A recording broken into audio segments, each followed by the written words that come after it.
ჩვენ ვარჩიეთ ამოვსულიყავით სამებაში, მოგვეხსენიებინა გარდაცვლილი გმირების სულები. ყოველთვის შევეცდებით სისასტიკეს, ბოროტებასა და დამოუკიდებლობაზე თავდასხმას ღირსებითა და ღირსეულად ვუპასუხოთ. განაცხადა მამუკა მდინარაძემ. უდიდესი და თან ორმაგი დატვირთვა. ერთი დიდი ტრაგედია, როდესაც ჩვენი გულანთებული მართლაც 21 მოქალაქე მშვიდობიანი შეიწირა როდიონოვის საბჭოთა არმიის სისასტიკემ და მეორე, როდესაც ეს გახდა გამარჯვების სიმბოლო და აქედან 2 წელიწადში ჩვენმა ქვეყანამ დამოუკიდებლობა იზეიმა, ამოაცხადა და როცა ჩვენ ამ თარიღზე საუბრობთ, მე ვფიქრობ, რომ ჩვენი შვილები ერთი მხრივ გმირობის, თავგანწირვის მაგალითზე და მეორე დამოუკიდებლობის სულისკვეთებით უნდა გავზარდოთ. ამაშია დღევანდელი დღის მთავარი არსი. რაც შეეხება დღევანდელ დამოუკიდებლობას, თავის დროზე იმ ხალხისა, ვინც ზოგი შეიძლება გულწრფელადაც ფიქრობდეს, რომ რაღაც კარგ საქმეს აკეთებს და შეცდომაში იყო შეყვანილი, თუმცა ცოტანი იქნებიან ასეთი, მაგრამ ბევრმა იქ მდგომმა ძალიან კარგად იცის, რომ თავის დროზე როდიონოვი ცდილობდა რუსთაველის განძირის ოკუპაციას და ახლა ცდილობენ ბურჭულაძე როდიონოვები, რომლებიც თავის დროზე უწოდებდნენ რუსულ ბანს, რუს ბანს და ასე შემდეგ და დღეს ცდილობენ რომ დამოუკიდებლობის იდეას ამ გაგები დაესხან თავს. დღევანდელი დღე, რომელიც ყველასთვის ასოცირდება ერთიანობასთან, მშვიდობასთან, ურთიერთსიყვარულთან, ქართული და ქართველი ხალხის ერთობასთან. ქართულ ერთობასთან, კიდევ უფრო ზუსტად, აი ამ დღეს ცდილობენ რომ დაპირისპირება შემოიტანონ და ძალადობა შემოიტანონ. ჩვენ ასეთ პროვოკაციებს უნევრევია არ ავყევით, იქიდან გამომდინარე რომ დღეს უნდათ მათ რაღაცა სურათის დადგმა, რომლის მიხედვითაც მართლა ძალიან ცუდი იქნებოდა, ხო როგორ წარმოგიდგენიათ, იქ ვიღაცები პოლიციამ უნდა უკაცრავად ამ გამოთქმისათვის გაათრიოს და მერე მიხვიდა და ტიტები დააწყო. აი ამ პროვოკაციაზე წარმოგება უნდათ, არ ავყევით. ჩვენ ვარჩიეთ რომ ამოსულიყავით სამებაში, პარაკლისემ მოგვეხსენიებინა სულები გარდაცვლილი გმირების და ყოველთვის შევეცდებით რომ რაღაცნაირად ამ სისასტიკეს, ბოროტებას, დამოუკიდებლობას თავდასხმას ღირსებით და ღირსეულად უპასუხოთ, რომ ჩვენი მოქალაქეები, ის ადამიანებიც კი, ვინც აყოლილები არიან ამ რაღაცა ბინძურ ნარატივს, ის ადამიანებიც კი არ ჩავაყენოთ ცუდ მდგომარეობაში. ბატონო მამუკა, ფაქტ-ჩეკით დავიწყებთ, რადგან თქვენ გიხებათ, ნახეთ ალბათ განცხადება, რომელიც მათ გაავრცელეს თქვენთან დაკავშირებით. რაზე საუბრო, რა ტყუილზე საუბრობს ორგანიზაცია, რომელიც თავად ადასტურებს იმას, რაც თქვენ თქვით პრინციპში, რასთან გვაქვს ოღონდ გარე დაკვეთა შეასრულოს ფაქტ-ჩეკმა თავისი პატრონებიანად და ანუ ტყუილი დაარქვა იმას, რაც ისედაც ვიცოდით თურმე. ანუ აწი და იმახსოვრეთ, რაც ისედაც იცით, იმას თუ გაიმეორებთ, ის ტყუილია ფაქტ-ჩეკის აზრით. ანუ თუ ისედაც ვიცით, რომ ფაქტ-ჩეკი არის ნაცების და აგენტურული სააგენტო, ეს ხო ისედაც ვიცოდითო და ტყუილიაო გეტყვიან. ამიტომ ვაღიარებთ ყურს, რომ ფაქტ-ჩეკი არის ნაცების სააგენტო, იმიტომ რომ ის ისედაც ვიცოდით. აი წარმოიდგინეთ, ასეთ მარადმში არიან გახლართულები და წარმოუდგენელ манипуляციებზე მიდიან, რომელი манипуляციების მიხედვითაც თვითონ თავისივე ამ რაღაცა манипуляციურ ალოგიკურ ლოგიკაში იხლართებიან. წარმოუდგენელია, როგორ უნდა გეშინოდეს, არ ვიცი, პატრონის, დამფინანსებლის, ასეთჯერ არ უნდა დაუშვა, რომ ყავდეს. და მე რო ყავთ, ისე ეშინიათ, რომ ნებისმიერ უნდა ეთქვათ რაღაცა არგუმენტი, რომლის მიხედვითაც ჩემი განცხადება გამოდიოდა ტყუილი და ისედაც ვიცოდითო და სააკაშვილმა ცეცხლი რო გახსნაო, ეს ტყუილია, იმიტომ რომ ისედაც ვიცოდით, აი ამ ლოგიკაში არიან გახლართულები, არასერიოზული. პრემიერის განცხადებასთან დაკავშირებით ალბათ ნახავთ საზოგადოების ნაწილის მღელვარებას, რომ არ იყო ამ განცხადებაში ნახსენები რუსეთი და რომ ტოლობის ნიშანი იყო დასმული გასულ 9 აპრილს რუსეთიდან გამოვლენილი აგრესიისა და დიპსეიტიდან მომავალი გავლენებს შორის. რას უპასუხებთ? ზუსტად იგივე მინდა გავიმეორო. დიახ. ტოლობის ნიშანია დასასმელი, რომ კარგად შევიგნოთ ერთი რაღაცა. უცხოური ძალა, ეს იქნება რუსი ოკუპანტი, თუ სხვა უცხოური ძალა, რომელიც ამ ქვეყნის დამოუკიდებლობას ხელყოფს, არ აქვს ამას საქართველოსთვის და ქართველისთვის მნიშვნელობა. ოკუპაციას რუსეთი განახორციელებს თუ სხვა ქვეყანა დააპირებს ამას, არანაირი მნიშვნელობა არ აქვს. დღეს ოკუპაციას ახორციელებს რუსეთი და ის არის მტერი, მაგრამ ხვალ თუ სხვა დააპირებს, იმასაც მტერი უნდა დაუძახოთ, ასეც თუ იკადრებს. და როდესაც დამოუკიდებლობას ხელყოფს სხვა ჯგუფი, ეს რუსული ჯგუფი იქნება, სხვა ეროვნული წარმოშობის რაიმე ჯგუფი იქნება, არანაირი მნიშვნელობა არ აქვს დამოუკიდებლობისთვის ბრძოლას ჩვენ აქეთ ვინ დაგვიწყებს. საქართველოს ყოველთვის იბრძოლებს დამოუკიდებლობისთვის, ვინც არ უნდა იყოს მეორე მხარეს. დამოუკიდებელი უნდა იყოს ყველასგან. და მათი პატრონებისგან დამოუკიდებლობაც არის დამოუკიდებლობა. ნებისმიერი, რომელი ეროვნებისაც არ უნდა იყოს, არ უნდა იყოს შენი პატრონი, არ უნდა შეეგუო ამას. და ამიტომ არის სტოლობის ნიშანი დასასმელი, რომ როდიონოვის და საბჭოთა და რუსული არმია რომ იყო 9 აპრილს 99-ში, ეს ყველა მიცით. ეს მარტივი ამბავია, ეს არის ფაქტობრივი გარემოება, რასაც არც გამეორება ჭირდება, რაც დადასტურება. ეს ასია. დიახ, მაგრამ როდესაც უცხოურ ძალაზეა ლაპარაკი, სწორედაც სპეციალურად ასე უნდა თქვა, უცხოური ძალა ვინ იქნება, რომელიც შეებრძოლება საქართველოს დამოუკიდებლობას, ამას არასდროს არანაირი მნიშვნელობა არ ექნება და უნდა დავიმახსოვროთ ყველამ და უნდა გავათვითცნობიეროთ. დამოუკიდებლები უნდა ვიყოთ ყველასგან და არ უნდა დაუშვათ ესეთი რაღაცეები, აი საზოგადოებრივი ჯანსაღი აზრი უნდა ჩამოყალიბდეს შემდეგნად. ჩემი აზრია ეს. ჩემი აზრია და არავის არ ვაიძულებ რომ ამ აზრზე იყოს მაინც და მაინც. როდესაც თავის თავზე კაცი ამბობს, მე ვარ რუსი ბანიო და უშლის რუსთაველზე მისვლას 9 აპრილის მიტინგის, აქციის წამყვან ირაკლი ქადაგიშვილს, ეს ამორალურია. ეს უნდა ვიცოდეთ. და ჩვენ შორის არიან ადამიანები, ჩვენ შედარებით პატარები ვიყავით. ჩვენ შორის არიან უფროსი თაობის ადამიანები, რომლებიც უშუალო მონაწილეები არიან. პირდაპირ ვამბობ, წამყვანი იყო იმ აქციის ირაკლი ქადაგიშვილი და კაცი, რომელიც იძახდა, რომ რუსი ბანი ვარ, რომ მე აგვისტოს ომის შემდეგ სხვათა შორის. ეს კაცი ცდილობს, რომ ხელი შეუშალოს ირაკლი ქადაგიშვილის იქ მისვლაში. არის თუ არა პარადოქსი? ხომ ეთანხმებით ამაში? წარმოუდგენელი ამბავია. აქედან გამომდინარე, ხე ჩვენ რო პროვოკაციას არ ავყევით და რაღაც იქ 9 აპრილის მემორიალთან მისვლის გამო მუშტიკრივი არ ავტეხეთ, ამით ნუ გაიხარებენ ძალიან. რეალურად საქართველოს არასდროს დათმობს თავისუფლებას, რომელიც მათ შორის 9 აპრილის გმირებმა მოიპოვეს. ალან ბერსეზე მინდა გითხოთ, ევროსაბჭოს გენერალურმა მდივანმა თქვა, რომ მას ექნება უახლოეს მომავალში კომუნიკაცია, თუმცა მისი ვიზიტის და აქ შეთანხმებული საკითხების შემდეგ ნახეთ, როგორც განვითარდა ხომ ქვეყანაში პროცესები. როგორ ფიქრობთ, რა შეიძლება იყოს საუბრის თემა ევროსაბჭოს გენდივანთან იმ ფონზე, რომ თქვით, რომ პასეს ტოვებთ თან, ნახავთ ხვალ ალბათ დებატებს და აი ამ კონტექსტში, როდესაც ის კიდევ ერთხელ ახსენებს უცხოური გავლენების გამჭვირვალობის კანონს, ამ საკითხზე იყო ხომ მოლაპარაკება თავის დროზე. რა შეიძლება იყოს ქართული ოცნების გუნდისგან წინ გადადგმული შემხედრი ნაბიჯი დიალოგისკენ? პირველი ობიექტურობა, მეორე ეროვნული ინტერესები. აქედან ამოდივარ ჩვენ. და როგორც იქნა დავდექით ფეხზე და შეგვიძლია დღეს ვთქვათ, რომ საქართველოს დღეს არის ბოლო 10 წლეულების განმავლობაში ისეთი დამოუკიდებელი, რომელი ხარისხის დამოუკიდებლობისა აქამდე არ გვქონია.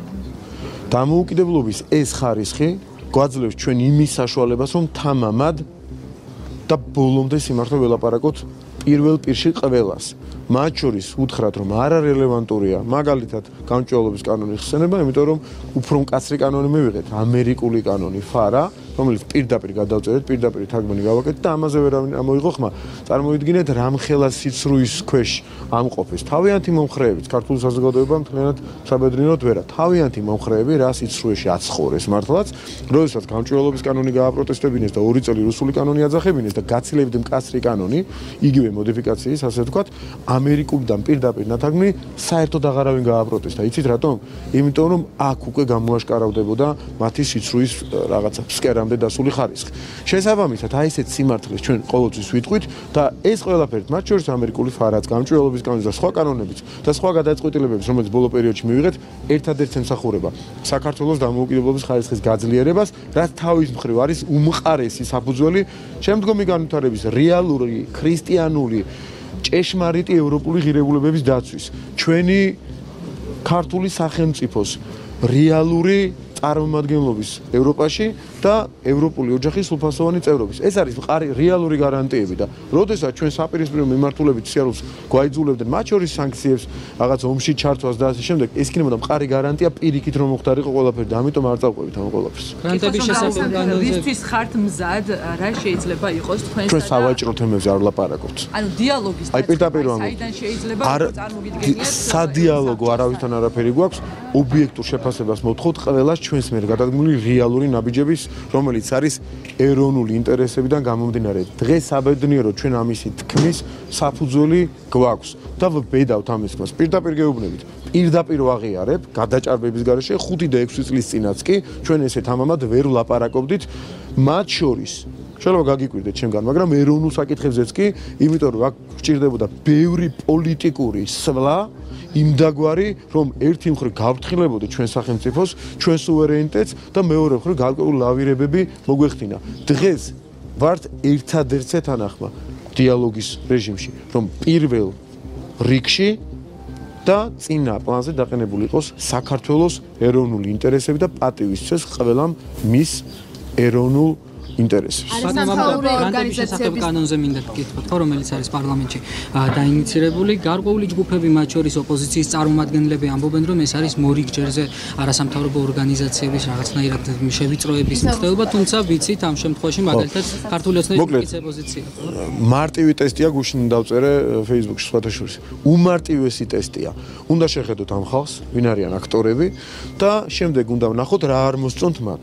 რაც არ მოსწონთ მათ და რაც სუდია მათთვის, კარგია ქართული სახელმწიფოსთვის და საქართველოსთვის და მისი მოსახლეობისათვის. უმარტივესი ტესტია, იმიტომ რომ აგენტურა, რასაც იწუნებს, ის ავტომატურად კარგია. თუმცა ჩვენ ამით არ გავთამამდებით და საზოგადოებრივ ტესტს გაივლის ყველა ჩვენი გადაწყვეტილება. მათ შორის ეს კანონიც, როდესაც გრანტები დაიხარჯა ამ ქვეყანაში 99% თითქმის შეიძლება ეს პირობითი იყოს, ან 95 რაღაც პროცენტი უდიდესი ნაწილი საბოლოო ჯამში რეალურად იმისათვის, რომ მოხმარებოდა ანტისახელმწიფოებრივ მიზნებს, ჩვენ დასკვნა მარტივი უნდა გამოვიტანოთ. უნდა ჩავკეტოთ მათი ესე თავისუფალ მიმოქცევაში საქართველოში შემოდინება, ასე დავარქვათ. და თუ კი ის მართლაც შემოვა ნებისმიერი გრანტი იმ მიზნებისათვის, რომელიც წერია ფურცელზე, კი ბატონო, დიდი სიამოვნებით, მათ შორის მთავრობას დაეთანხმება. ასე ხო არა, რომ აგრძალეთ, აკრძალვა არის ტყუილი.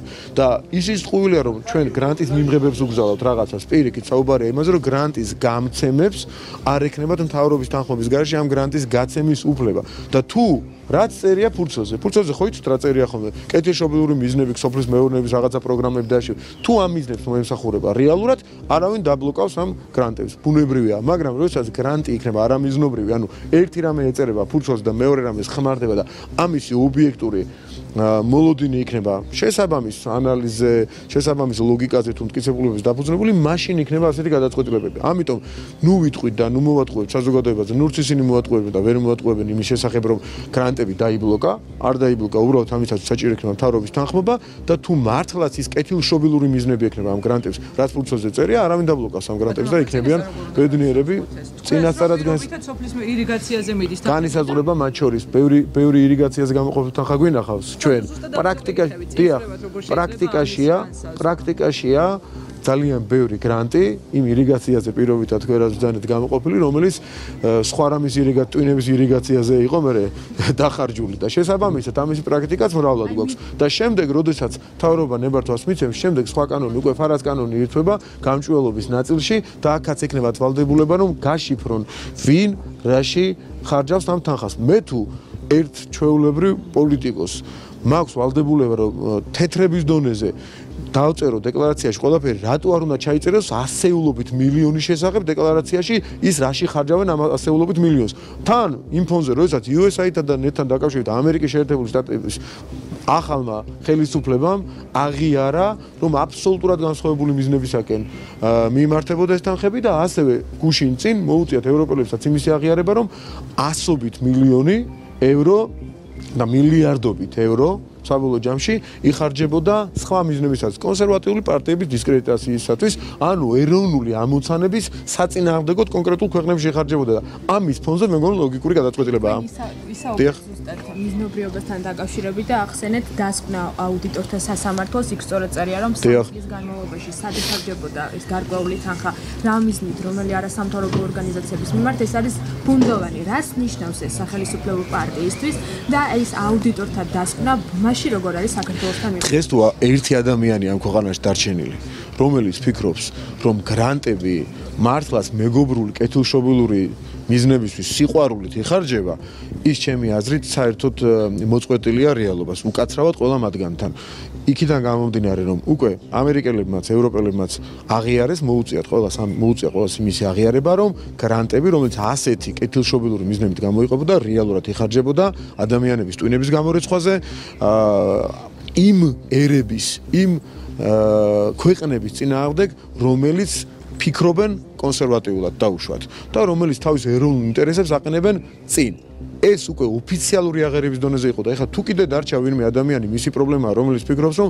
მართლაც ეხლა ხარჯავდნენ ნედი USAID ევროპული გარკვეული ფონდები რაღაც ჩვენი ბედნიერებისათვის აქ თანხებს მისი პრობლემაა ვინც ასე კიდევ ფიქრობთ ჩვენ ასე არ ფიქრობთ და დავიცავთ ამისგან ჩვენ სახელმწიფოს და ჩვენ საზოგადოებას დიდი მადლობა ოპოზიციაზე უნდა კითხოთ შეიძლება ოპოზიციას რომ ეს ბოლოში დაწევა რო იზით ხოლმე სიტყვის მაგაზე ვიგი ოპოზიციის ლიდერებიც ადასტურებენ რომ ინგრავა ოპოზიცია უკავშირდება თუ არა ეს იმას რომ მათ ვერ შეასრულოს დავალება ოპოზიცია გასაგებია ოპოზიცია არის დიდი ხნის დანგრეული ოპოზიცია საქართველოში არის სატელევიზიო პროდუქტი ერთი მხრივ იმიტომ რომ არა თქვათ სოციალურ ქსელებში და სატელევიზიო სივრცეში ისინი პრაქტიკულად ოპოზიციის როლს არასდროს ასრულებდნენ ბოლო წლების განმავლობაში ეს ერთი და მეორე რეალურად საქართველოს არ ყავს ნორმალ რამდენიმე პატარა პარტია შეიძლება იყოს რომელიც პოლიტიკურ ველზე ამინც ვერ ქმნიან და ეს ნიშა მთლიანად სამწუხაროდ დაკავებული აქვს ნაცმოძრაობას თავისი განშტოებებით რომლებიც რეალურად წარმოადგენენ აგენტებს და აგენტურულ ძალებს რომლებიც ფინანსდებიან მსხვილი სხვადასხვა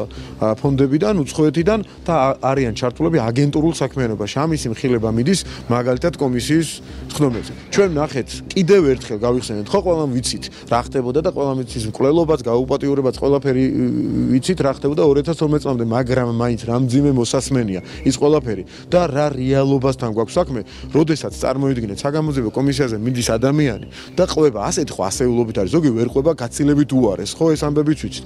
ყვება ადამიანი 14 წლის გოგოს გაუპატიურებით ემუქრებოდნენ.